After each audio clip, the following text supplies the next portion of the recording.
Hello, hello, hello. Am I coming through? Why do I have that crazy delay?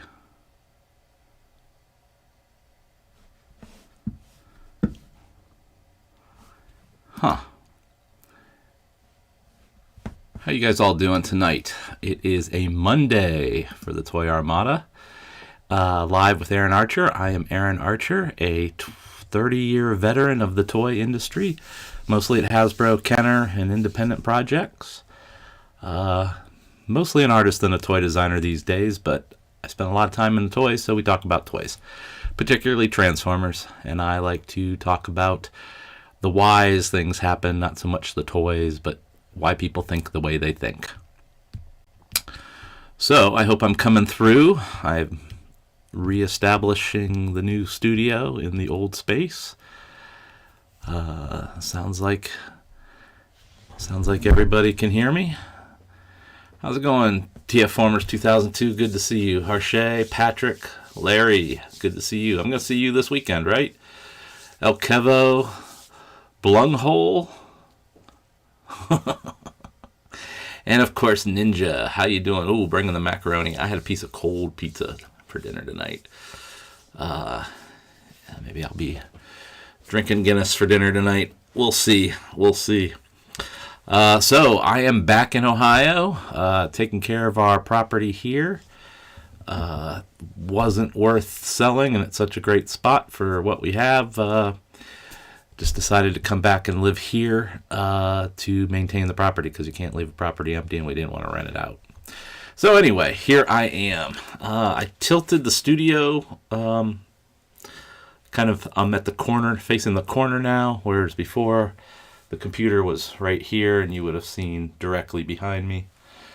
When I used to sit there, I had my books next to me. I didn't have toys on this side as much, some of these upper shelves. And then I went ahead and did my grid wall to hold a lot of the toys that I've worked on, some toy lines and whatnot. That might be used for some of the brainstorming stuff. I gotta get going on the Patreon. I am hours behind. So anyway, I hope everybody is doing well. Ooh, Taco Bell. Yeah, late night Taco Bell's not. I mean, Daniel would say Taco Bell anytime would not be good for you, but definitely late night Taco Bell is unnecessary. Certainly at my age. We will definitely do a little talking about Mask. Yeah, so I think I am a little choppy. I wonder if I went and changed something. I think I did. Did that help? That might have helped. Or it really messed it up. I don't know.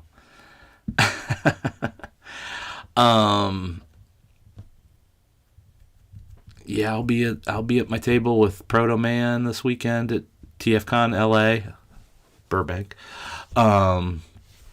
So whoever makes it out there, let's talk. Let's have a good time. So I'll talk a little about, hey, Big'em, how are you?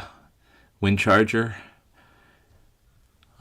So what I did, just for the sake of trying to organize things, this is my shelf of personal things to me. It's hard to see what some of that stuff is. Hasbro Awards, my Mark Boudreau toy, my signed TFCON Sega Genesis game, my Transformers Hall of Fame prototype trophy, stuff like that's up there. Stuff I got in Japan, Hello Kitty Cat, or Hello Kiki's Delivery Service Cat. Sorry, dude. These are the Transformers that I personally like because they're weird. So my Brave guys are here, and some of the Armada dudes, and Captain Shark there, and Octopunch, and Perceptor, and so that's that shelf. This is what I got for Batman. These are my more personal items I've had for a long time, or I really like down here. Monsters and big robots and stuff. And that continues over to the next shelf, which is big monsters, my Cloverfield and anything creaturey. And then these are Godzilla vinyls. These are more Ultraman vinyls. Many thanks to Tempting Toys. Tony Prado hooked me up with many of these, and if he didn't hook me up with them, I bought them on trips to Japan. It was one of the things. They were so cheap, so cheap. This is Transformers. You can see Vector Prime there.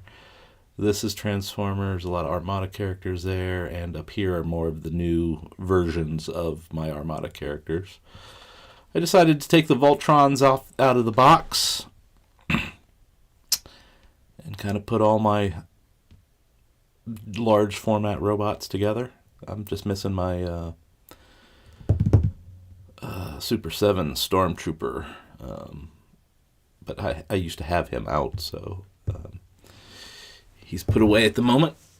So that is kind of, and then going around the room, I changed my shelves up here. I got monsters, creatures, kind of sci-fi / Star Wars, and then my childhood retro favorites, Dungeons and Dragons and Muscle Men and Godzilla, and that's where I put the Psycho. Got my He-Man over there, some of my villains from Silverhawks. And then down below that's going to be a Hellboy shelf, but I don't have my Hellboy shelf quite organized the way I want it yet. So sorry if I'm making anybody dizzy. That is what is going on. Hey, Texas guy, how's it going? What vintage is the Stormtrooper? This one right here is mine from childhood. It's missing its hands. It's got a broken foot. It's more yellow than white, but that is the original 12-inch 70s era Stormtrooper for sure. I've had him for a long time, sitting in front of he's sitting behind the trash compactor. There's my Ed 209 that I got when I was 16 years old for a birthday from my girlfriend at the time. So all this, that's a model Ham Woodhouse made in foam. All this stuff is the sentimental stuff to me and kind of makes, tells my story a little bit better. So that is how I kind of unpacked everything at the moment. I'll probably be changing the art out, at every week.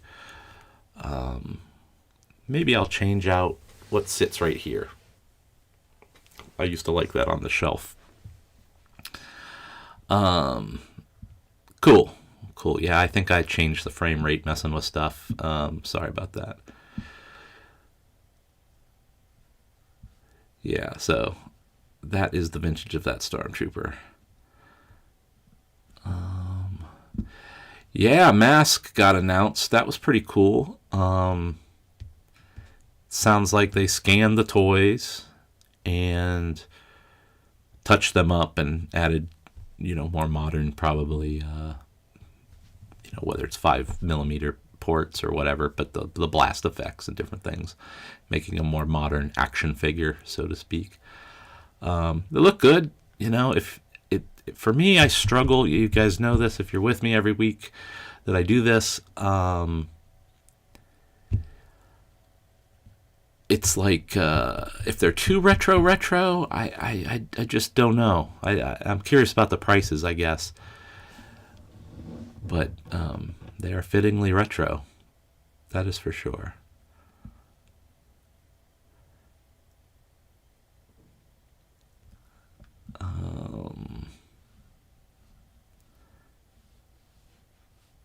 All right, so Larry, you will be there?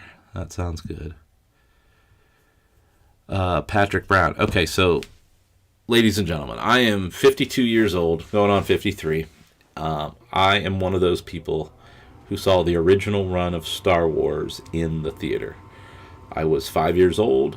My father took me on the 4th of July weekend, so I saw it soon after it even came out. we snuck. There was a 2-theater situation, two shows at once.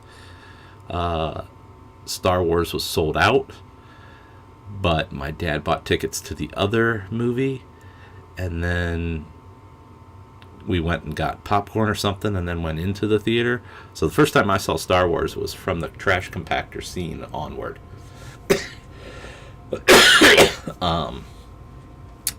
So easy to say Star Wars, the original, changed, everything for me. I got into the artwork. I got into the Ralph McQuarrie artwork, the Joe Johnston behind the scenes, stuff. The monsters, space battles. I watched Star Wars for the space battles and the monsters. I'm not into the Jedis. I'm weird that way. I like the Stormtroopers, although I'm not on the dark side there.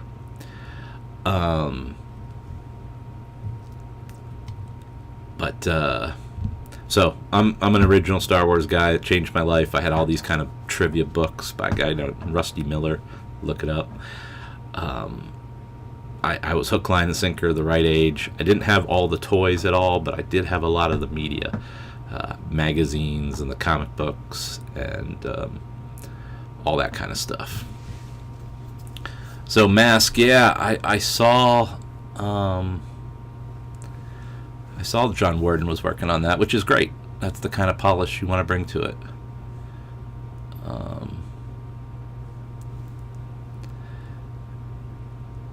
Yeah, I saw a video that somebody did. I didn't know it was Ben.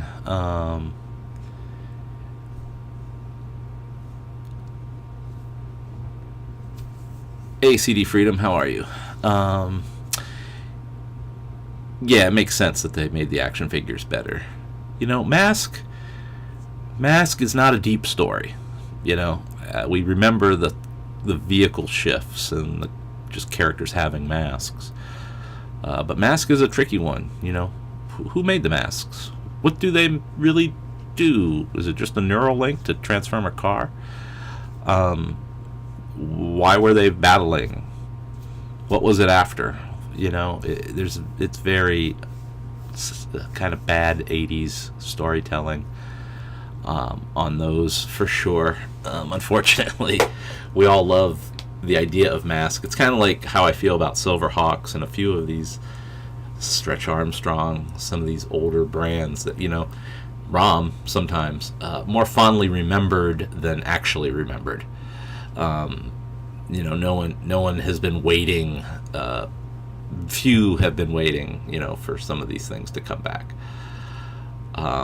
So I was in Rhode Island last weekend, and the best news I got, I went out with some of my old Hasbro people, friends, and I'm pretty close. I'm pretty sure I'm going to be able to get a Crystar figure, which has been kind of difficult for me to find. I haven't wanted to pay what I need to pay to get it, so I think I got an inside source that I might be able to get me my Crystar figure. That's one of those 70s toys that definitely need to go on the retro shelf, only because we were inundated with those old ads.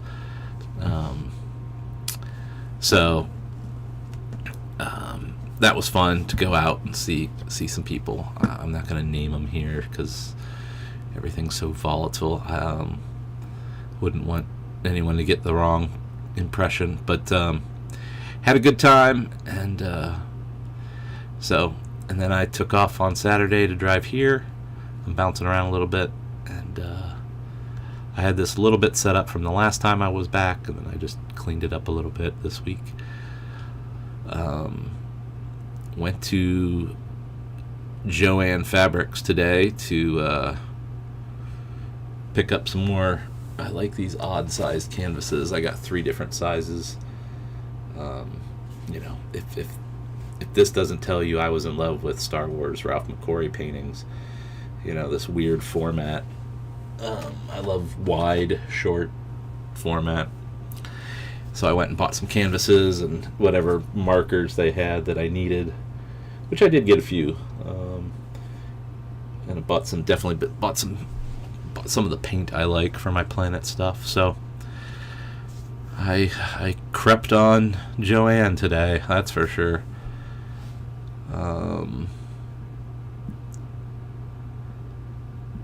Hey, Cringe McCringle, how are you? Well, I explained my office and what's going on with me as far as where I'm at, what we're doing, and we're talking about TFCON LA a little bit this week. And I did pull out some more as I've been putting my books back on shelves. I pulled out a few just to as a thought starter, kind of throwing some of my creative thought process into the mix here to show the kind of thing you're going to get with the Patreon a little bit with the brainstorm part of that. So I'm going to present a different idea. We often talk about artists and or shows, but I'm going to show a different type of book for reference and inspiration than sometimes we see. Oh, CD Freedom. The big Ralph McQuarrie art book, I have one version of it. I don't have the one signed by him, although I do have a print signed by Ralph McQuarrie. And of all the things I don't have framed, that is one of them, which is crazy. I kind of regret getting rid of my Ralph McQuarrie multi-pack sets of Star Wars figures. I was fed up with moving them at one point and just kind of got rid of a bunch of Star Wars stuff, and that's one that I wish I probably have back.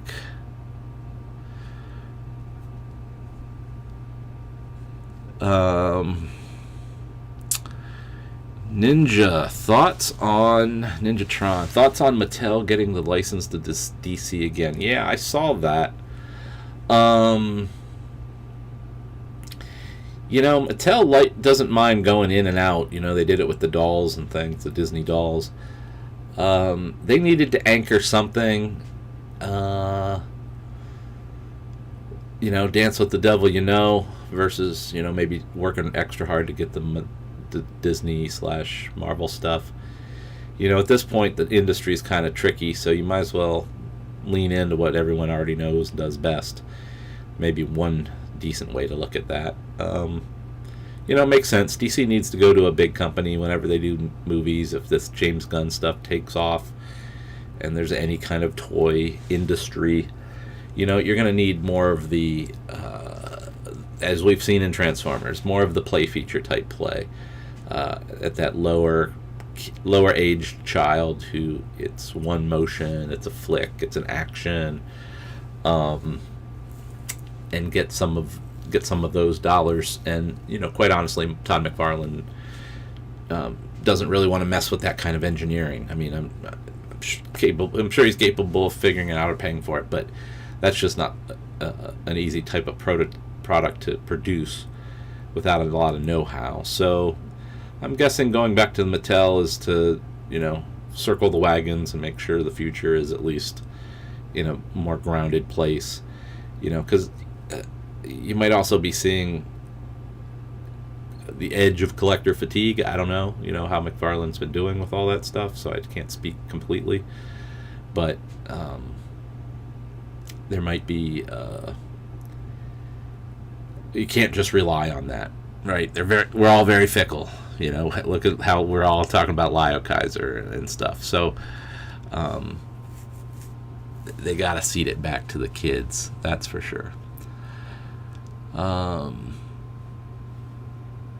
I've been waiting for a ROM figure. Yeah, they've made them, right? Did they come out? I haven't seen them.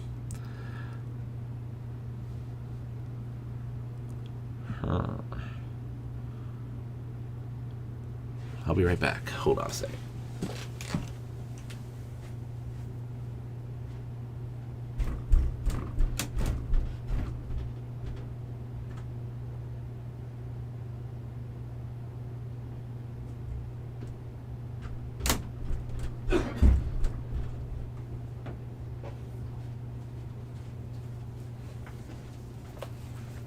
All right. This is the Ralph McQuarrie book I have.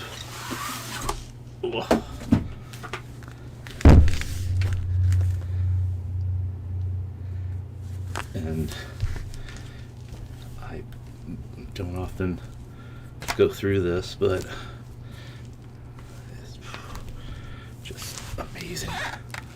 Amazing.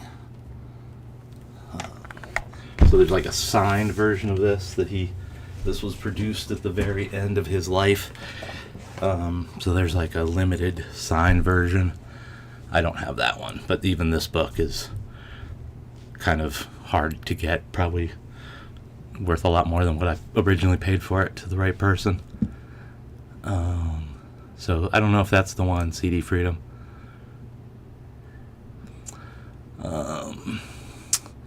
Is it just the kid license or the collector license as well? I don't know that one.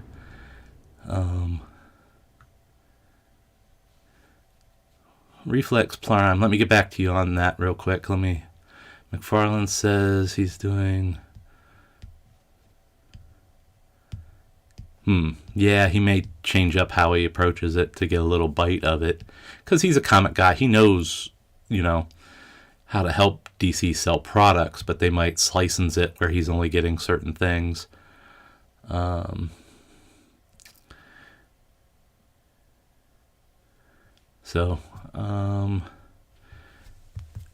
Yeah.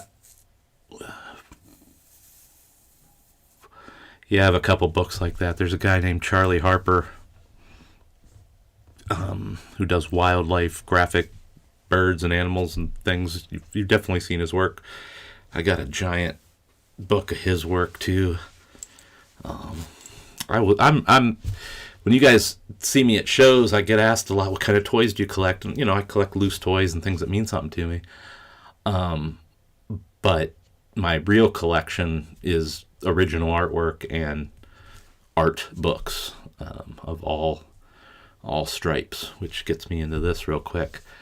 Yeah, there are a few places that offer toy design, FIT and Otis, depending on what coast you want to live on. I think Savannah has some classes. Toy design is a weird thing, especially now. What I would say is product design. But it's a 3D output. So learn how to think in 3D. Put things together, render in Maya or some system like that. Learn how to present stuff that looks 3D and think 3D. So be a model maker. Understand volume. Things like that are more important now than ever. Engineering can be a part of it. Industrial design or kind of is a different thing these days when you're talking about products. Not everybody thinks of it the same. A lot of UX design is in there.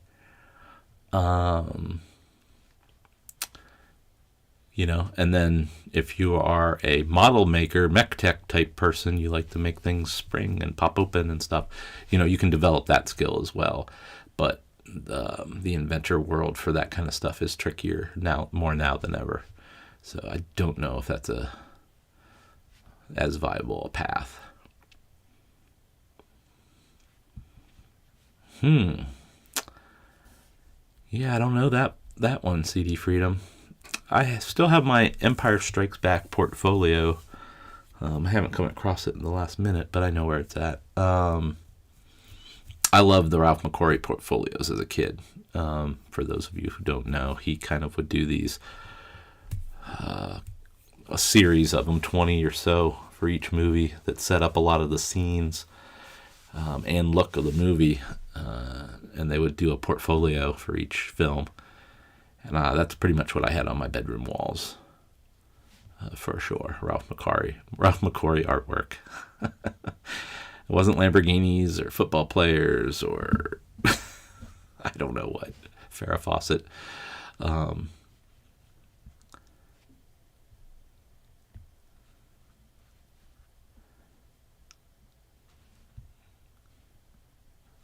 Yeah, so Wind Charger, you got a handle on it.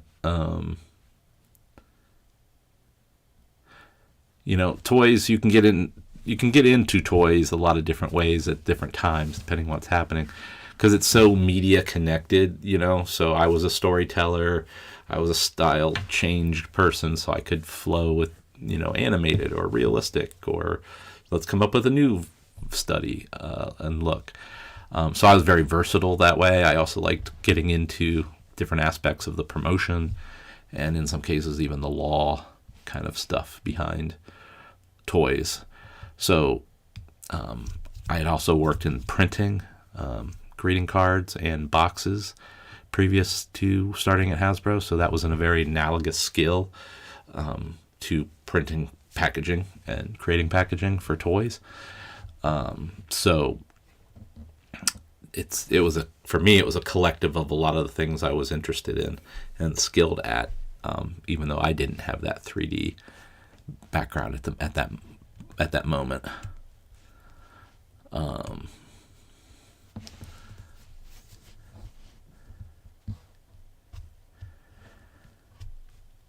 Yeah, child psychology should be considered, although I'll tell you, at the big company, I never, that wasn't entirely a factor, beyond somewhat of research. So let me talk about a few of these books. Hold, please, while I drink my root beer. So I often pull up art books, or series guides, right? And those are all great resources to gain information. But there's some things with that is you're looking at a lot of the same style sometimes. You're looking at something that's already finished to some degree, so you don't want to be similar, so you're looking to get a different kind of inspiration.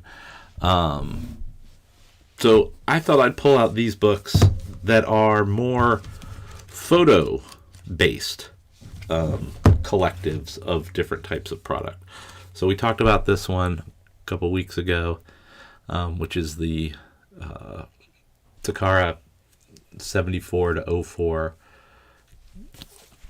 Microman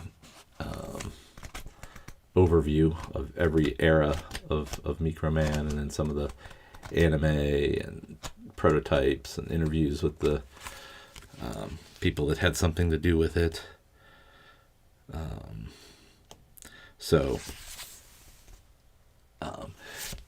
This is a cool resource because it's a lot of cool photography of what actually was.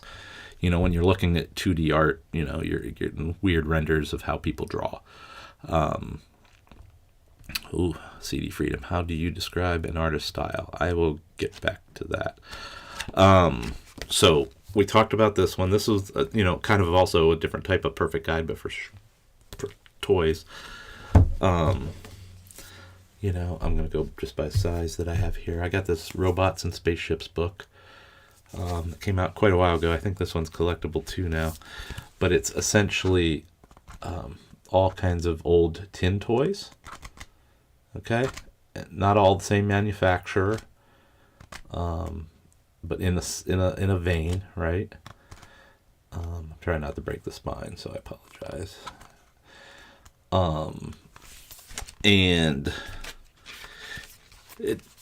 you can just get inspired by in a different way, not again encumbered by someone's art style or frames from the movie. You get bored looking at that kind of stuff.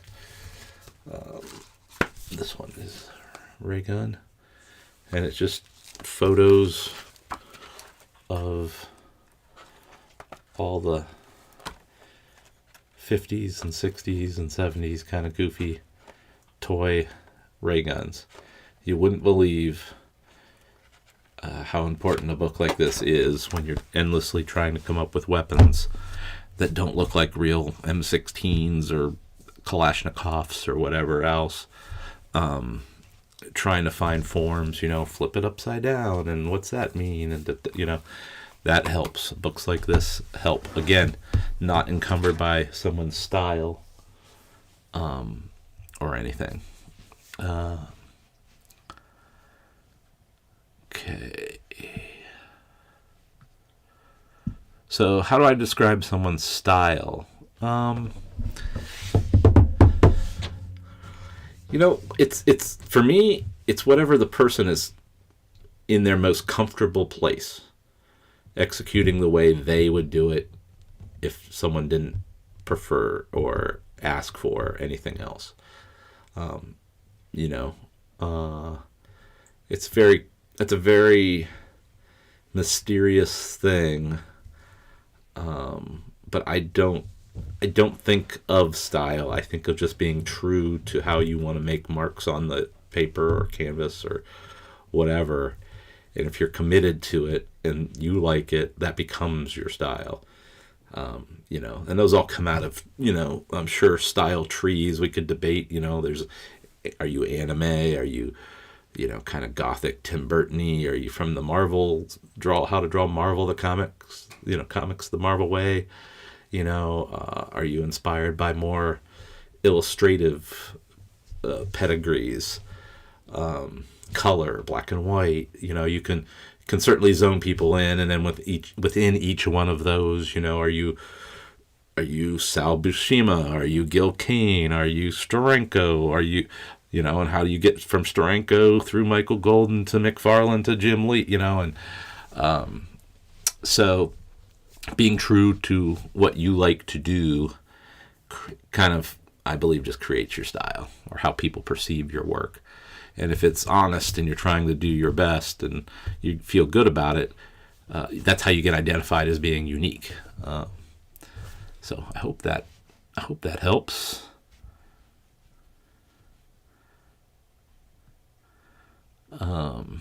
Yeah, these books are great, huh?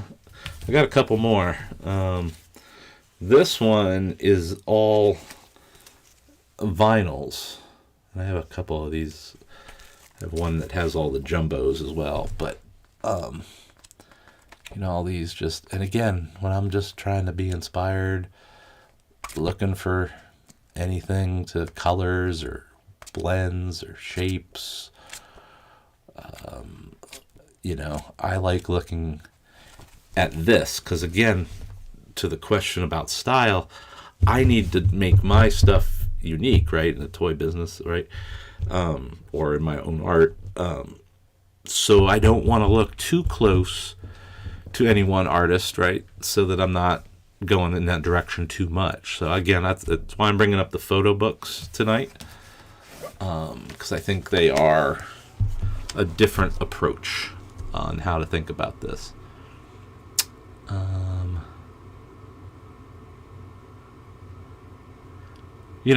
My style on the let me move Ralph here. First of all, let me put my book back in its slipcase, because this is the most valuable thing. I have a friend who is an author and a big Star Wars fan. When I moved at one point,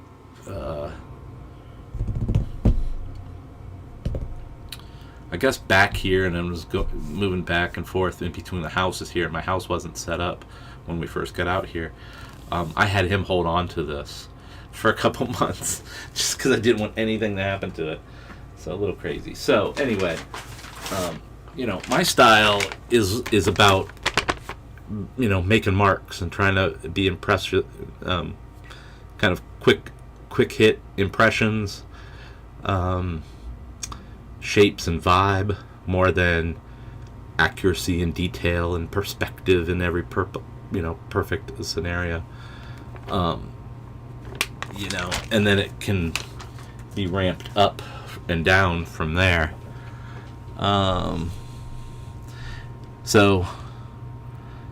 But I know I'm not, sometimes my left and my right sides aren't always equal. But that's I noticed has become part of my style, because it's just this with these instruction pieces anyway. On what, Dylan? The book or the Junkions. I thought that was fun to do a couple of them. This week I was, just trying to keep going with these things. I'm gonna bring a stash of those to TFCON. Got my next one already lined up. Who do you think he's gonna be? Who do you think it's gonna be?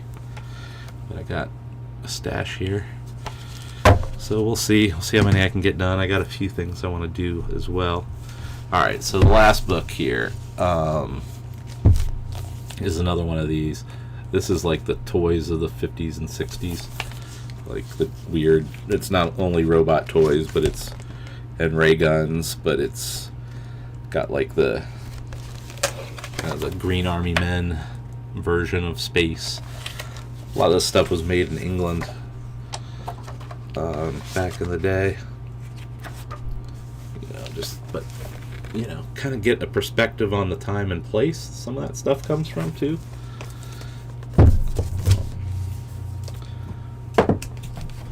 So that's a different way to get reference where, I know some of this lives in Godzilla world and different things, but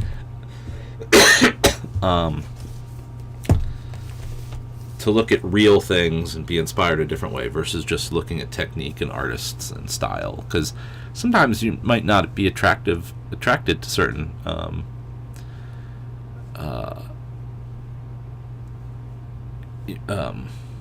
styles, so you stay away even though there's stuff to learn. And maybe from a photo book you can see it differently. I don't know. So I thought I'd pull that stuff out as a different way to look at it.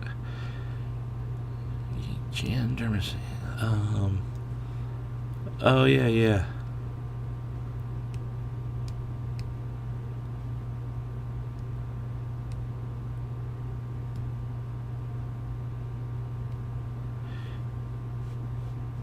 Yeah, mine's certainly more graffiti style. Again, I go for it. I'm not trying to draw perfect rendering. I'm more inspired by Tim Burton and the political cartoonist Hirschfeld and a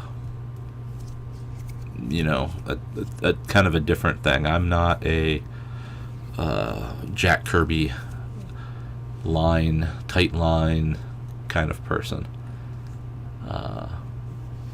I like Eric Larson because of the action that he does. Or I did, that was inspired by him back in the day.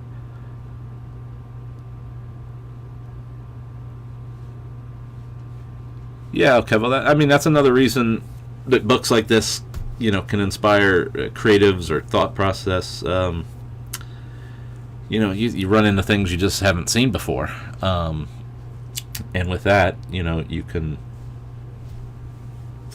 New roads, right? Ooh, retro Halloween costumes. That's cool. I'm gonna go grab one more book.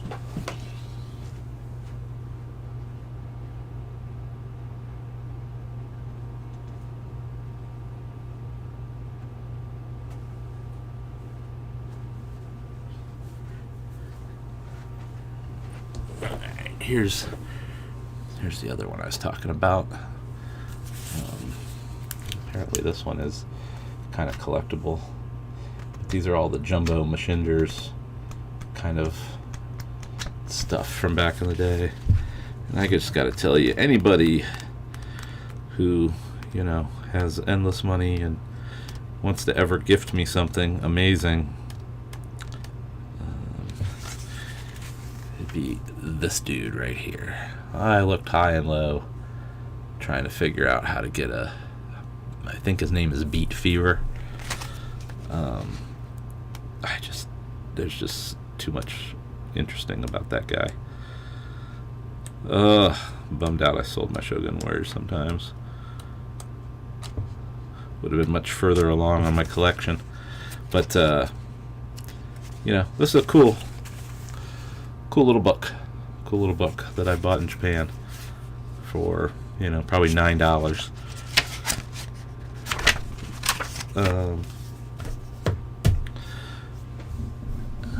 So yeah.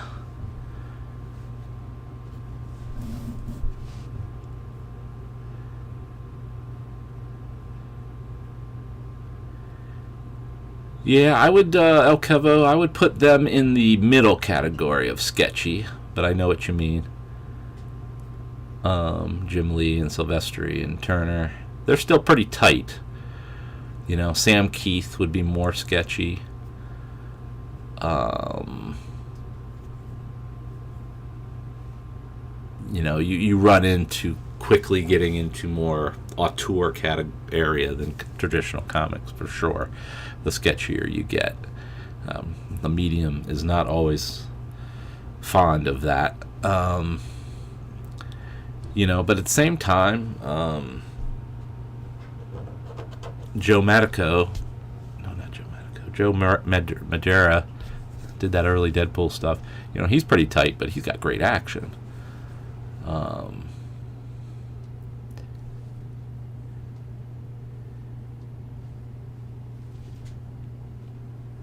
Yeah, Marcelo's good with the balance of it.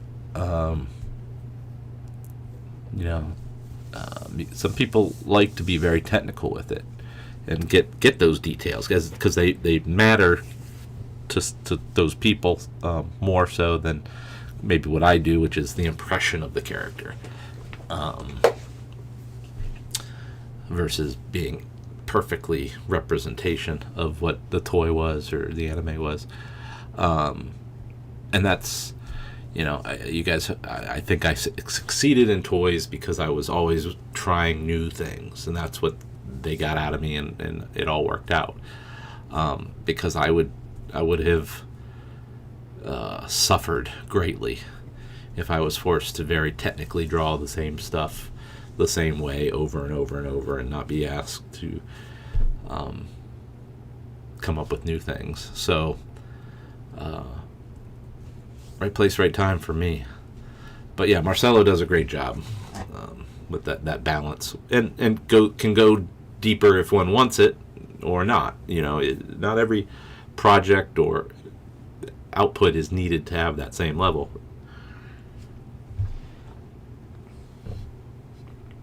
So TFCON, I'm bringing all the paintings that I have done. There's quite a few at this point.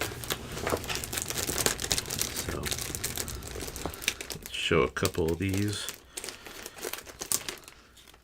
I can't believe this guy's still around. I like that one. Went through a little bit of a movie phase. Ended up selling Cobra Commander yesterday. That one was fun. When I can get a chance to draw ice or fire or that kind of stuff, you guys know I'm all for it. Still got that guy too. He'll definitely go at LA.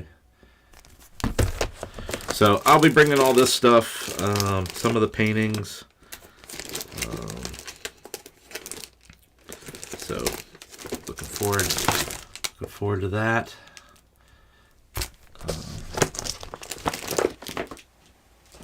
Kind of gonna be my first show of the year, and probably won't do another one until Toronto.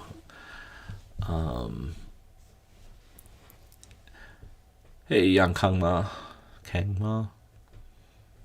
Always.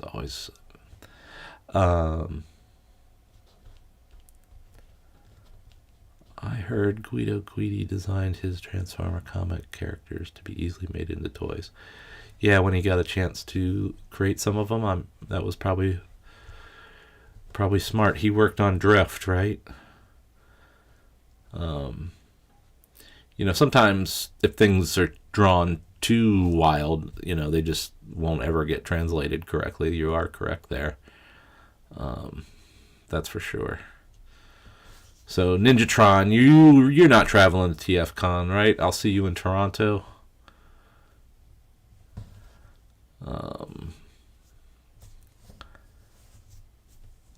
So do you guys enjoy looking at those books? Thought I'd pull out something strange today. Any other questions going on? I'm going to be doing drawings all week in preparation for the weekend. I get up pretty early and I'm at the airport and out the door. I think the airplane leaves at 8:30 in the morning to get out to LA in the afternoon. So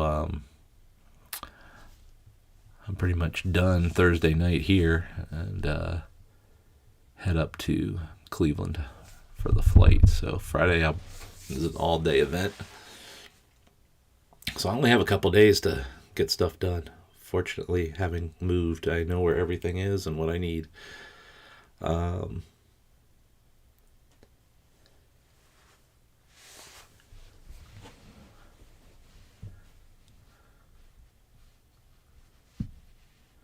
Ooh, maybe Chicago. Yeah, I'll probably go to Chicago again also. It's within driving distance from Canton. And I don't want to speak out of turn, but I'm also looking at BotCon again, since it's also within driving distance. So no formal plans have been made, but could very well end up there again this year. So if anyone's thinking about that, keep your ear open for that confirmation, and that'll be fun to see some people.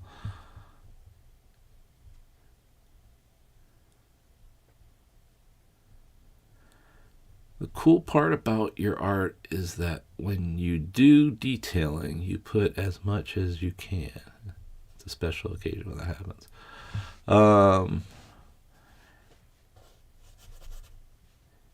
Yeah.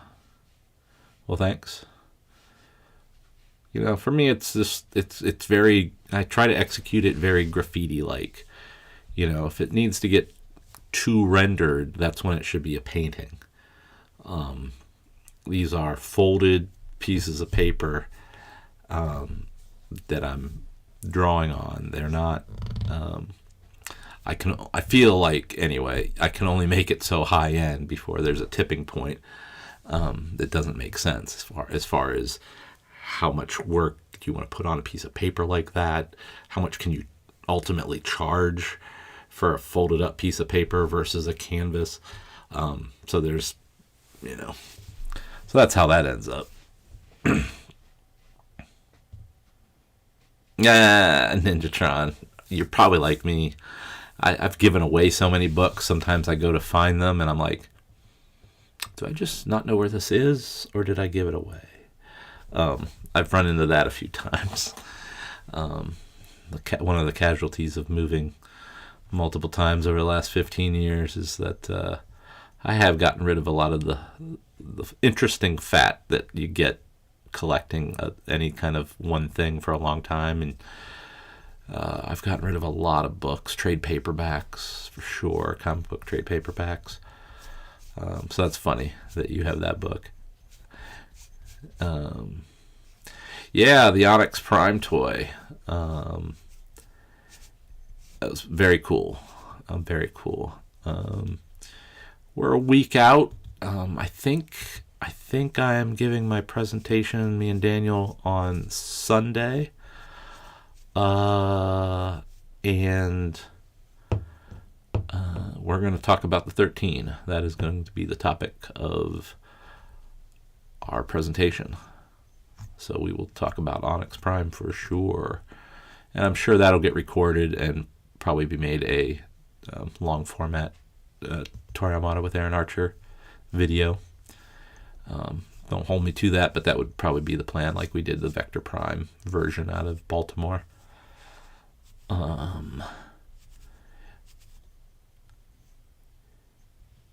Yeah, I'm debating whether or not I'm going to get up super, super early and drive an hour and a half to Cleveland Friday morning early, or stay at a friend's house in Cleveland and have to be out and already packed Thursday. Do I want Thursday night to pack and then drive, to Cleveland? It might 6 of one, half dozen the other. I am one of those people who can get on a plane, buckle my seatbelt, and be out. Snoring up the plane, probably. But, so sleeping on the plane is not a problem for me. So all I got to do is get to the airport. Hey, look who's joined the show. Come on.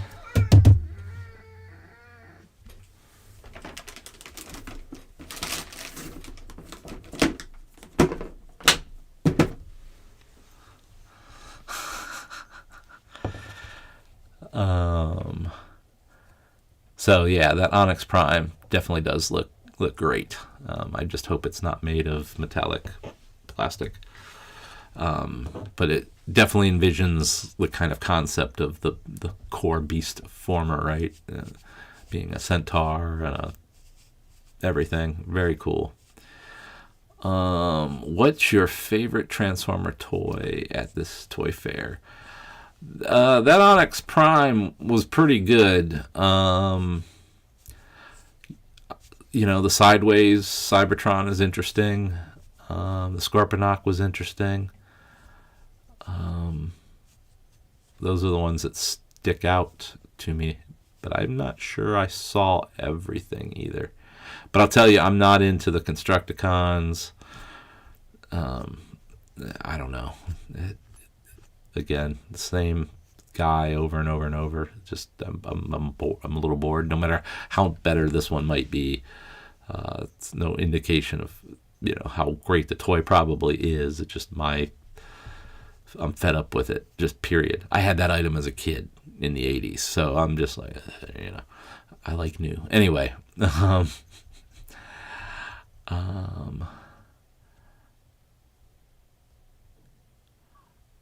you're already packed and just have to drive an hour and a half. Wow, let's see. Sometimes it works out. Sometimes it works out. Yeah. It's really a cat-driven podcast. We just meddle in toys for waiting for the cat to show up, I realize. Yeah, the Masters of the Universe Thundercats crossovers are interesting, like the the Thundercat or Battlecat figure and stuff. That's the kind of exploration I enjoy. Why not try different things like that? The one and I'll be straight with everybody. I spent an entire 20 years at Hasbro mentally battling Mattel.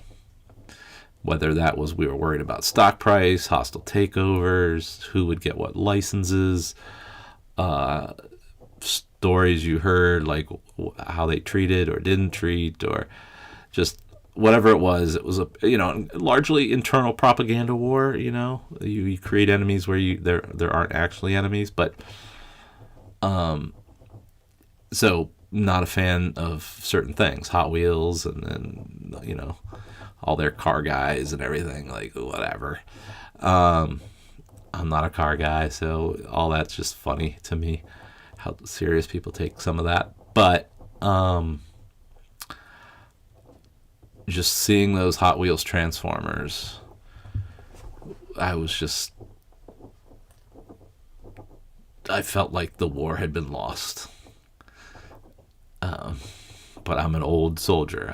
The world has changed, but that is how I felt. I was like, not for me. I don't think there was ever a Batmobile that turned into Batman. We never made one. But so that's my hot take. That's my hot take on the Hot Wheels Transformers. I am not a fan. More for my own battles than if it's cool or not. It's just another car that turns into another robot as far as that goes. So, if the transformation is good, then it's good. But it just makes me like, oh, all those years of fighting, just, what was it all about? Yeah, like Mario teaming up with Sonic. Yeah, sometimes, again, I'm an old toy soldier, and that's where we fought. That was where the trenches were drawn at the time. Totally makes sense. I get it. Cool cars that are recognizable to the fan base turning into robots. Use that Transformer technology in a unique way. If they're going to work together, it's a good give and take, right? You do diecast well, we do these transforming figures well. Totally makes sense. But as this old soldier goes, I'm like, man, just different times. So I wouldn't tell anybody not to buy them. I'm not looking at them as they're bad quality or bad choices. They're fine. It's largely my internal war wounds of those years of battling. What's preventing Hasbro from pulling a move of doing fresh new designs, such as moving Beast machines to Armada? Well, Hasbro is in a different mindset right now. The easy way to look at it, and it gets talked about a little bit, is that they're more protectionary and rallying the core group of robots so that everybody knows their name and colors and the storyline, and that feeds into the cartoons and all of that. And they're not in a position to want to confuse that. Things haven't gotten so bad that they need something so radically different, and or they're happy to keep giving you 80s style Optimus Prime and pink RCs and things like that. So Kang Ma, it's just unfortunate that they're not looking to break new ground. The people in charge right now are not creatively driven. We have properties, how do we leverage them kind of driven, more licensing based, versus wanting to create whole new ideas. So that's why you're not going to see it until either the world collapses on Transformers and they're so desperate to put new things out. But in the world with the products and everything, that the consumers are so different, everything would be a risk, is one way to look at it. It's easier for them to redo characters that I helped create with Takara back in the early 2000s than come up with something new, So I just think that's the world we're living in. It's easier to leverage. It's like any of the movies that get remade all the time. Comics kind of keep getting reset. Toys and those properties are in a similar bucket of don't rock the boat, keep it going, maintain, identifying characters and keep them part of it, and don't do something that might screw up what's working, and that's a scary way to be. Mikey and Louie, $10 super chat. I appreciate you. Nice to catch up, Aaron. Hope you enjoy TFCON. What would you love to see or work on crossover Transformers? That's a good question. I sometimes on that one, I need to know why there's a figure on the other side of it. There was a dragon that they recently made, was connected to, was it Skyrim or something? And I don't know that property well enough to know if that needed a transformation character. But it was disconnected. I'm like, okay, a dragon that turns into a knight. So anyway, I feel like crossovers have to have a good reason. I'd probably be interested in revisiting the Marvel characters again in a more team think way. That could be one interesting way. And He-Man Transformer crossovers could be interesting. Those wacky vehicles that He-Man has could be fun to turn them into different types of warriors. I'm a big fan of the WWE / He-Man crossover stuff. Kind of in some cases it can be peanut butter and jelly, tastes good together. But those are just off the top of my head. Batman Transformers would really be a big one for me, I guess.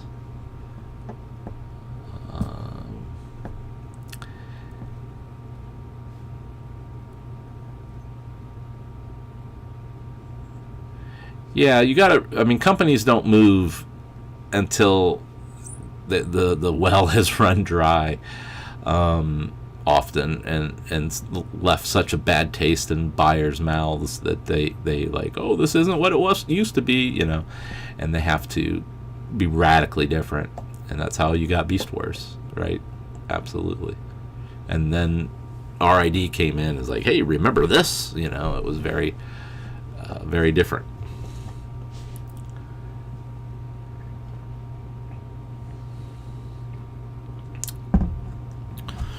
Yeah, if you don't have creative people at the top that want to make new stuff, they're not going to be challenging or interested in going too wide a field, at least with the lead content, and that's what you need to have enough new characters. So, A-Team Van.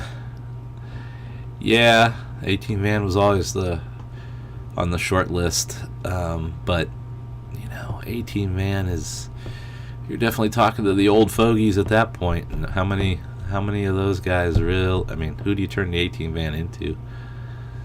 I guess Mr. T. I guess Mr. T. What am I thinking? Wind Charger, the war's still alive with you too, huh? Alright. Thunder Tank. Those things could be fun as Transformers in a certain scale. But you're talking about like the Nike shoes and the Disney partnerships with Takara. It's got to be desired by the people that really are into it, or you're going to run into some major issues. Because if it's not either or, then it's nothing. Which is always the fear of crossovers.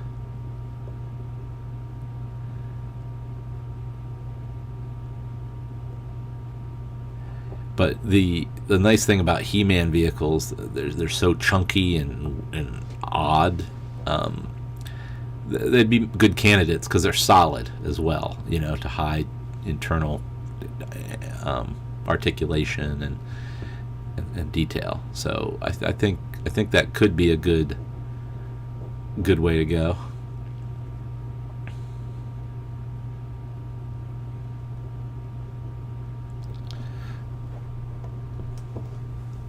Thanks, Kangma. Thanks for stopping by. They're selling toys to who's buying toys, right? So I talked about this a lot. Kids are getting older, younger. They're getting smart devices, older, younger. They're living in immersive worlds online and through their video game consoles.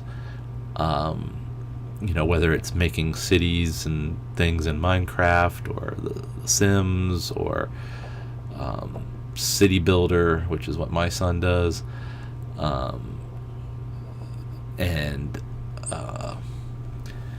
or just building worlds in Animal Crossing and engaging with friends and the people you built that way.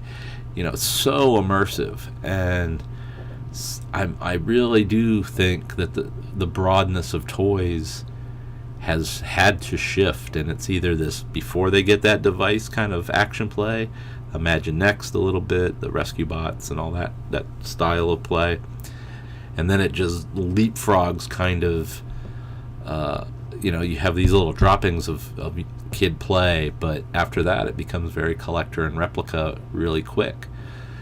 And I don't know if that middle ground is going to come back, and one hiccup in the economy, or just not enough space to store stuff, could implode that adult market pretty quick. If the demise of Toys R Us hasn't already hastened it. But I don't know. So the question, they are not as engaging as they used to be, but is there an audience for that engagement? I guess is how I'm throwing that back. And that is the big question that movie theaters are going through. Anybody connected to licensing goods is going through. You can make a larger connection to diamond distribution and some of the world of pop culture consumerism and collectability. In a broad way. How much money is out there constantly getting churned for collector stuff, and does it stop or not? A little bit of rambling there, sorry. Anything you are looking forward to at this year's TFCON? I haven't been to LA in a long time, so those are different dealers. The last couple shows, I give myself, I like to go to shows to be immersed in the shows, meet as many people as I can. If you guys have met me at shows, I talk to everybody. I'll sit and have a beer with you. I'll hear you out in the hallway. It doesn't matter. It's all access, Aaron, is how I approach these conventions. But I go through the dealer room, and I give myself, so I go there to make money and do all that as well. I go through the dealer room and really give myself a very high bar for the stuff I might be looking at, because I'll see a lot of things I want. But I've been looking for Brave figures, and fortunately, the last couple shows there have been no Brave figures to be found, so that actually helps me, right? So that's why I give myself a very high mark to hit as far as collecting goes, so that I actually don't find it. But I'll hopefully find some maybe weird books or something. Being on the West Coast, there's more of a connective tissue to Japan going on with commerce out there than things I would ever see in Ohio or sometimes Rhode Island. So I'm anxious for maybe be surprised by something that maybe Japanese based that I might find. So the answer is an obvious no. I'm pretty sure the audience has left the theater when the trailers were over with, and you know what I mean.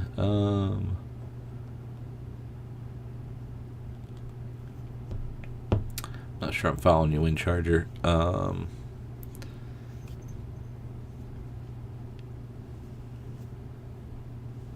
But it's also these a lot of what's going on with Star Wars and Marvel and Transformers.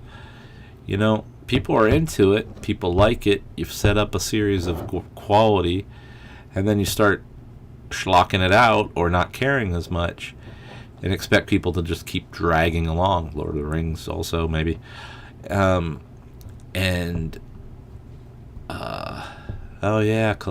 the Octopunch. That's a good one.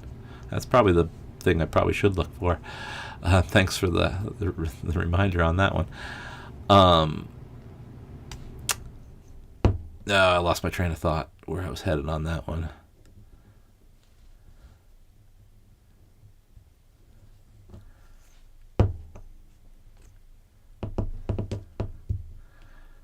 But, sorry, I was rambling. What do we got? About 15 after. What are my favorite characters to draw? I'm very mood-based. If you really look at these instruction images on my Instagram, I draw on a few different levels of style, but I like the ones that I can incorporate fire or lightning or plasma or ice or some sort of element, I guess. A water wave, when I do sea spray or something. Schlocking it out. So I like when I can incorporate that kind of stuff, just doing normal heads, I've drawn a lot of some of these characters. I try to make it more interesting for myself now, changing it up and doing different things. So I seem to like drawing the Fallen, but he's kind of easy to draw, his head, and I like the fire on that one. The Armada guys are easy for me to draw. I like drawing them. But I probably really enjoy doing the planets the most, but those are often the bigger paintings. Hey Patrick, thanks for showing up. I think I'm gonna get off here as well. So check out the Instagram for new art. Now that I'm settled back in Ohio, I'll be doing my daily stuff. I've had a little bit of a gap as I prepped for other things in the move. And you can hit me up about commissions, or if I have particular characters, and if you even have particular ideas, I've done a lot of different things with people, so I'll continue to do that. Looking to get ready for TFCON the rest of the week, so I will not do a podcast on Friday. And I'll be just getting back next Monday evening. So I don't know when you'll exactly see me next. If not, it will be the following Friday. I'll post maybe some missives, but from the con, some pictures on the Instagram as well.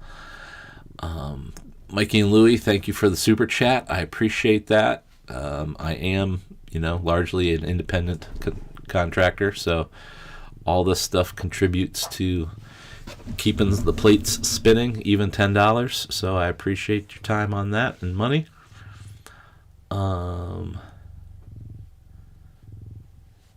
Yeah, you're right, Rin Charger. Hasbro kind of, if you don't ever do anything new, you don't have anything new to talk about at a certain point.